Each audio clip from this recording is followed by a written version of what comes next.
welcome back for another episode of Board Meeting. I'm Evan. And I'm Robert. Today we're talking about the Molokai to Oahu race. 30-something to 40 miles depending on your route. 32 miles. Okay, 32 miles. If it was me, it'd probably be like 40 miles because I'm going crooked. But we're going to talk about that, how to train for it, some things to think about, some info on equipment, and just talking shop. So why don't we start off talking about Molokai channel training. This personally is something I have never really wanted to do. I've taken pictures at the last, 5 to 7 of them. And at the very end, I absolutely never ever feel like I want to do it. So I'm not one of those guys like you. So maybe you got to tell us a little bit about that. Yeah, well, I mean, the Molokai race is definitely not a race that you do for fun. You know, I can't say that I really enjoy it. It's kind of a grueling race.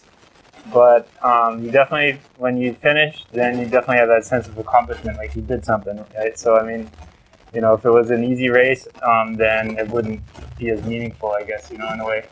To me personally, like the Maui to Molokai race is a lot more fun. You cover close to the same distance, but it's much faster, pure downwind. It's just, you know, it gets better and better as you get closer to the finish. I've only done it once, but that, you know, if you just want to do a fun open ocean race, that's the one. The Maui to Molokai race is a lot more fun. If you're doing like a downwinders, let's say you're doing like a Hawaii Kai to Waikiki, which is maybe about 8.25, 8.5 miles or so, depending on the route, and you do that maybe once a week or twice a week, you could probably get away with doing the Maui to Molokai, right? Well, I mean, you still want to train for the conditioning for a longer distance, you know, because that's like, I forget what it is, but I think it's like 27 or 28 miles. So it is a pretty long race. You know, so I would say, you know, if you do a Hawaii Kai run, do at least like 2 or 3 in a row, you know, because that's only like 9 miles, you know. So you want to do... You mean like do it and then drive back and then do it again? Or are you talking about like 3 days in a row? No, three times in a row. But either that or do a longer course, like on Oahu, you can go from like Sandy Beach to White Plains, or what we've been doing is Makapu into the marina and then finish at Kaimana. That was like 24 miles. We did that last week. So, you know, something like that. But you want to get, you know, you want to build up your mileage to, what I like to do is get close to the actual distance that you're paddling, and in similar conditions, like the Molokai to Oahu race, the hardest part is the last part, like the last 5 or 10 miles. You know, that's where it gets really grueling. The water's like rough and choppy, and you get tired paddling like into slog. It's just like paddling through quicksand. You know, that's what I've heard the comparison, and that's kind of what it is. Are your legs giving out by then? Yeah, your legs are tired. It's a lot of times the legs muscles start cramping, and you know, if you start falling in, then it's just like, yeah, it becomes really tough, and it's just like the last little bit. If you don't have anything left in the tank, then you're just dying at the end. So it's really tough. So that's what you want to be ready for, and you want to kind of pace yourself to have enough juice left for that last part, you know.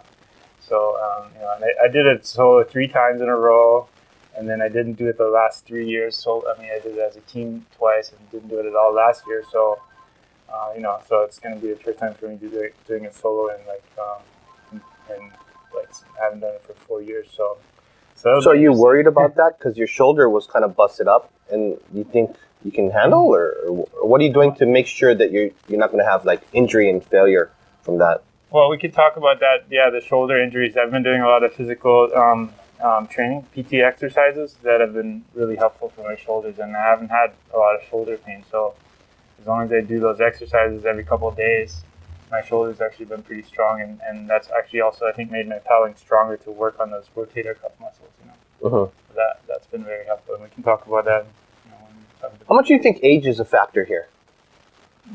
Yeah, I mean, there's age groups, right? So, but I mean, like Dave Kalama is showing us that, you know, that is not necessarily that much of a factor. He's 50 and he still beats like a lot of the younger guys. I mean, but how about for you? Like you've done it for a number of years. You feel like you're stronger now, or you feel like you're getting older, you're weaker now? What do you feel like? You know, I mean, I guess you're like the recovery is definitely slower as you get older. I think you're more prone to injury, you know, and if you don't train enough, then even more so, you know. But I think in terms of endurance, and the kind of mental toughness. I think the older you get, probably the more of that mental toughness you have, because it comes with experience and just like being able to just push through it and tough it out and keep the positive attitude. I guess, I mean, a lot of the Molokai race is a mental game, so we might not have the young, strong bodies as the young guys, but I think in terms of like mental toughness, like a lot of times the older guys have just been through more stuff and are able to deal with that. So you think it's more physically grueling, or you think it's more mentally grueling? Molokai to Oahu. Oh, it's just both, You got to be physically ready, but then if your body can handle it, then it's all about your mental. I mean, really, what it comes down to is how hard you can push yourself for how long. Yeah. So can you train your mental, or not really? You just got to get out there and just keep pushing it. That's kind of how it goes. Oh no, there's a lot of things you can do for your mental training. It's like like meditation or visualizing yourself. And thinking how you're gonna feel, how you're gonna be in those last 5 miles when the going gets tough. Like you're not gonna, and just talking, keeping a positive flow in your mind. You don't start having negative thoughts. Mm-hmm. So, and if you notice that you're turning your thoughts to negative thoughts, you got to have a way to turn it into positive thoughts again.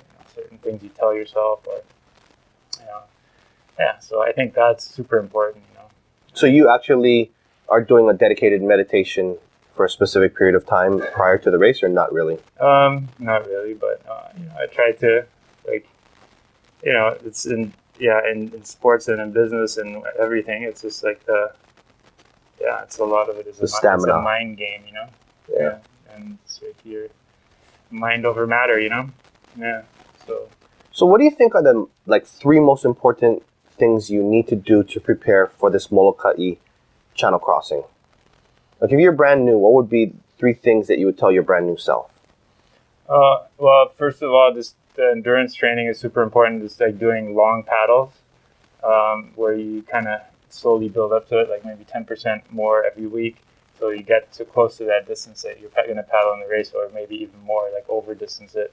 But that super long paddle training should stop like about a month before the race. So you got to taper, because if you just kind of keep doing that tough long distance pace right up to the race, then you're going to not have the, so it's kind of important to figure out your schedule so you kind of peak at the race, right? So, and I would say for people that are coming from the mainland or not able to train in Hawaii, probably the most important thing is get used to rough water, because it's always the legs that give out, and when you start falling in, then it's all over, really. I mean, in terms of being able to finish in a fast time, So the legs are super important, and cross training is good too, like riding a bike or going hiking or running or whatever, Mm-hmm. Anything that strengthens the legs.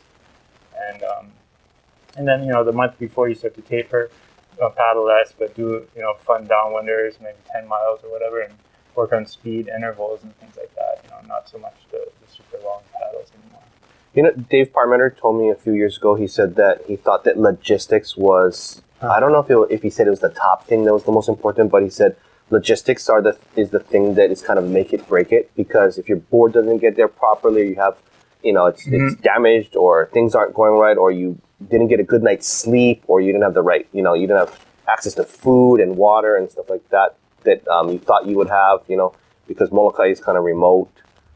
And it's not like Oahu where you can just go and have accommodations everywhere. So what do you think about that? It's super important, yeah, especially the first time. If you don't know what to expect, you got to really be prepared and have a checklist, and you got to pack everything waterproof bags, because in the morning you have to bring it to your boat on your board, and just coordinating with the boat captain, and having your board show up on time. All the equipment you got to be super comfortable on. Like sometimes I know people like try to do it on a board they've never tried, or have a new paddle that gives them blisters, or have a fin that they're not used to. So it's just like, don't try new gear on race day. You just use what you've been paddling, what you're used to, and train on the board you're going to be using in the race. So you're going to use a Blue Planet board that has a single set fin, or are you going to use something that has steering on top of it? And actually, I signed up for unlimited, but I think I'm going to go in the 14-foot stock division on the fixed fin.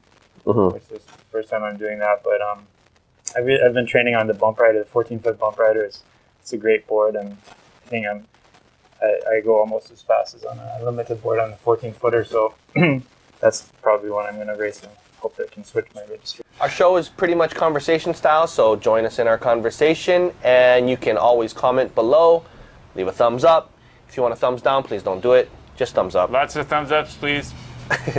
And please subscribe so you can be tuned in every time we launch something new. All right. Thanks for watching the board meeting. Aloha. Thank you. Aloha. Mahalo.